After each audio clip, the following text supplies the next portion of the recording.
But I'm pleased that so many of you have turned out on a Memorial Day weekend as well. And this gentleman way in the back there with the goatee and the purple shirt, you've been... Thank you, sir. Pardon my voice. My name's Chris Drain. I'm a nurse. I live in Southington. I've been a nurse for 17 years. I got just a couple points, but then I have a question. I don't want to demagogue this. A gentleman up there was the first one to say this affects people 54 and under. Now, that's true. Well, everything you said up here, I'll say is true. But it affects people 54 and under, and most of the people in this room aren't. Most of the people that are 54 and under are at work right now because they have a job or whatnot. Now, if we really want to talk about these things seriously, we got to talk about it with the people that it's really going to affect. Okay? Me, I'm a nurse, and I'm 54 and under. I'm 2.5 months post cardiac surgery. I'm a member of the Zipper Club. I got it all right here. If I didn't stay up because I got out of work at 7 o'clock this morning, you wouldn't have a key member of your constituency here to talk to you and listen about this, because we set this up you set this up at a time where mostly only senior citizens can go, which I love you guys because I take care of you. I've been in geriatrics for 17 years. I love the elderly, okay? But if we want to start dealing with these, I'll wait till I have your attention. All right, that's okay. If we want to start really dealing with these problems seriously, we have to start putting these little tricks aside. Now look, I'm trying to be respectful when I say this, but it's kind of a trick to ask folks to do this at a senior center when it doesn't really affect these folks. Now, I'm going to disagree with you. Go ahead. Hold on a second. It may in some ways. I'm talking about Medicare because that's what it said on my email that I got from Medicare. Right. That's what I'm talking about. Okay, Medicare. Now look, when I first got into nursing, Medicare fraud was a major issue. That's 17 years ago. Now, since then, there's been Republicans in the executive branch, there's been Democrats in the executive branch, there's been Republicans controlling different houses, the House and the Senate, there's been Democrats controlling all of it. And here we are again, 17 years later, talking about dealing with Medicare fraud. Look, how can I really trust not just my representatives, but anyway, I'm a conservative Republican. I got no love right now for what's going on in Congress. 17 years ago, Medicare fraud is a major problem, and here we are, 17 years later, talking about it in this kind of form. If I got to wait 17 years for somebody to look at a problem, I'm not worried about if there's going to be Medicare later there for me. And that's the kind of stuff.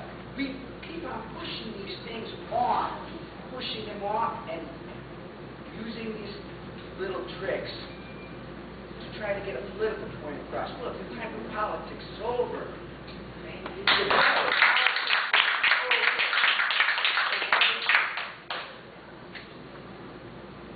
Why do you think the Tea Party people got elected? Because they came in new. They may get voted out if they don't do the stuff that their people asked them to do when they voted them in. They may get voted out, but we're just sick of it.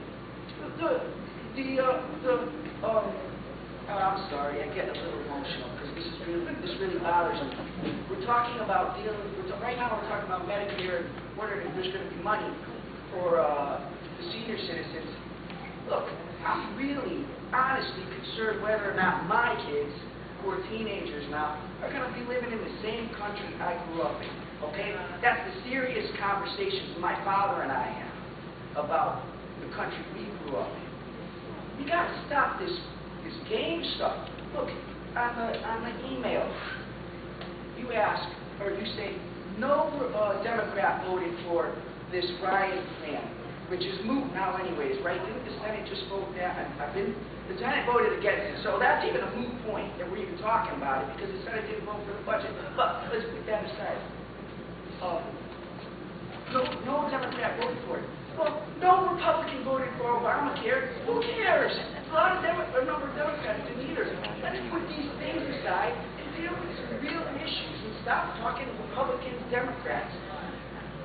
Because that's all I hear. That was everything I heard when this thing first started was Republicans did this, Republicans did that, Republicans did this. Oh, and Clinton was involved.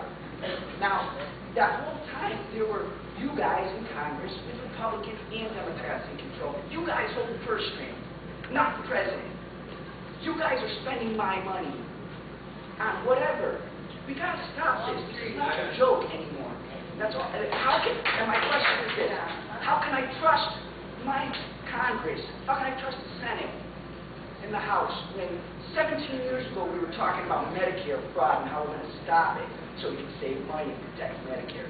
How can I not be ashamed of what I see? Well, the only way you can trust the system, question. the only way you can trust the system is to work in the system. And by virtue of you showing up and expressing your point of view, you're exercising your right as a citizen. Elections have consequences. And when you vote for bills, whether it's the Affordable Health Care Act, or whether it's a proposal in the House to end Medicare as we know it, it has consequences. Now, you have said that this has no impact on the seniors in this room. It doesn't. Well, it does have impact on the seniors in this room. Absolutely. Very dramatic impact on the seniors in this room. And not only that, Direct impact. Maybe their kids, their grandkids. direct impact, let's start with the closing of the donut hole, which you may be fortunate enough not to have to be left up to the vagaries of falling into the prescription drug plan yet, but you may be. In terms of the capping of costs, direct impact. In terms of screening for under the system, the Ryan plan eliminates that. The plan before Ryan eliminates all of those benefits. Okay, yes, I agree with you. Okay, maybe I was wrong and I missed So, something. to say, and then let me make the final point, because this is it. People say, well, government should be more efficient, the fraud, abuse, and waste. So our answer is we're going to create two systems, two tiers, two bureaucracies, and see how we're going to fund them. One that sends a voucher directly to insurance companies, and then you're left to try to figure out, and God help you, that that's enough money to cover, or that the insurance company is going to take you.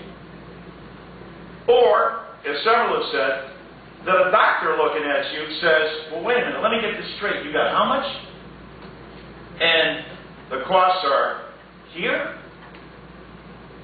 I'm going to accept that? So that is the vagaries of the systems. One is a guarantee. Solve the problem. We're paying you guys to solve the problem and talk about it, not to accuse one side or accuse the other. That's what I'm saying. You just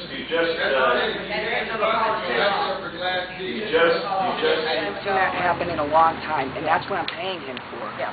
So me going to this isn't going to help because they've got to start acting like adults. Yeah. Like, I mean, I feel like I'm watching my kids fight over something. Yeah. Yep. Okay. That's why I don't work in Washington. And I I'm hate working to say for that, being that I'm No. only 39, and these folks are most of them are older than No, me. I don't blame you. So I don't blame you. that it would be. It would be I nice just want if to give you thought, an thank opportunity.